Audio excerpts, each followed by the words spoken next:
Kenapa muka kamu ditekuk kayak gitu? Biasanya suka paling semangat ngerjain soal fisika. Gak apa-apa Din, cuma lagi mikirin aja. Mikirin apa? Soal UN? Kan masih lama. Kurang, Atau jangan-jangan mikirin biaya kuliah? ya kurang lebih begitu, Ji. Tapi lebih spesifik ke jurusan, kalian masih pegang teguh sama cita-cita kalian kan? Tentu dong, gue kan mau jadi dokter bedah. Gue mau bantu orang sebanyak mungkin. Makanya gue harus cari fakultas kedokteran terbaik. Aku juga sih mau jadi penulis, mau bikin novel-novel yang menginspirasi banyak orang. Kenapa Riz, kok mulai goyah?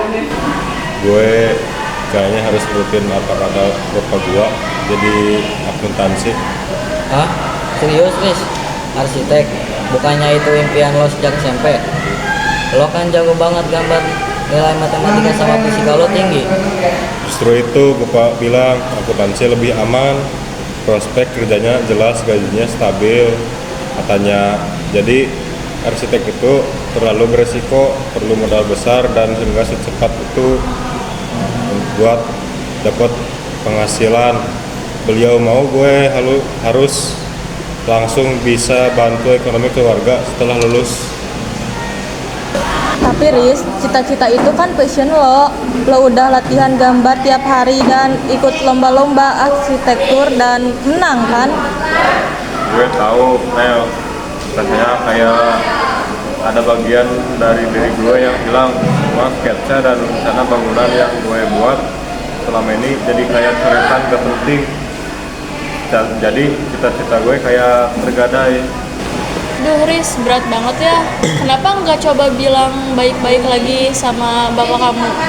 Buktiin kalau misalnya kamu itu bisa sukses di bidang arsitektur. Udah, Din. Cuma kata bapak bilang impian nggak bisa nunggu, tapi kebutuhan keluarga enggak.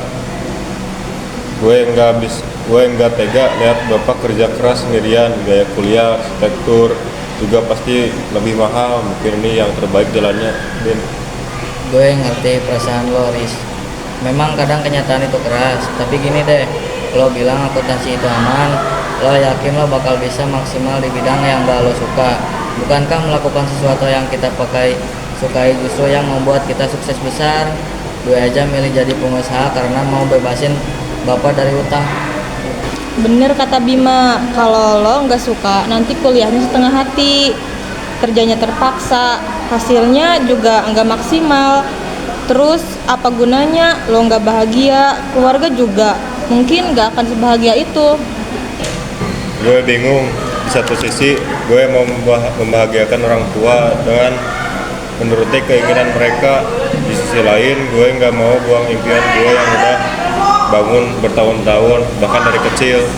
Coba gini Riz, kamu ambil akuntansi aja, anggap itu jalan aman. Ikutin kemauan bapak kamu, tapi kamu jangan berhenti menggambar dan belajar arsitektur. Ikut komunitas, ambil kursus online di waktu senggang. Siapa tahu setelah lulus kamu udah kerja di bidang akuntansi dan bisa nabung, biayain diri kamu sendiri untuk ngambil S2 arsitektur. Atau malah buka jasa desain di luar pekerjaan kamu. Ide bagus tuh, Rin. Atau lo bisa jadi arsitek di perusahaan properti yang juga butuh akuntan untuk mengatur keuangan proyek mereka, jadi dua-duanya jalan. Dua-duanya jalan ya. Itu kedengarannya seperti kompromi yang bisa gue terima. Setidaknya api cita-cita gue nggak benar-benar padam, cuma disimpan sebentar. Itu namanya strategi, Riz. Nggak semua jalan menuju impian itu lurus. Kadang kita harus mutar sedikit. Yang penting lo nggak pernah berhenti bermimpi. Pokoknya kamu harus janji setelah kamu lulus berhasil di jalur aman itu, kamu harus perjuangin lagi cita-cita kamu jadi arsitek. Biar sketsa kamu nggak jadi coretan yang sia-sia. Gue janji, gue akan coba ambil akuntansi. Tapi arsitektur akan selalu jadi proyek rahasia gue. Terima kasih ya teman-teman. Kalian selalu bisa bikin ide gue melihat sisi lain. Santai aja Riz, itu gunanya teman. Sekarang gimana kalau kita ke kantin yuk? Yuk.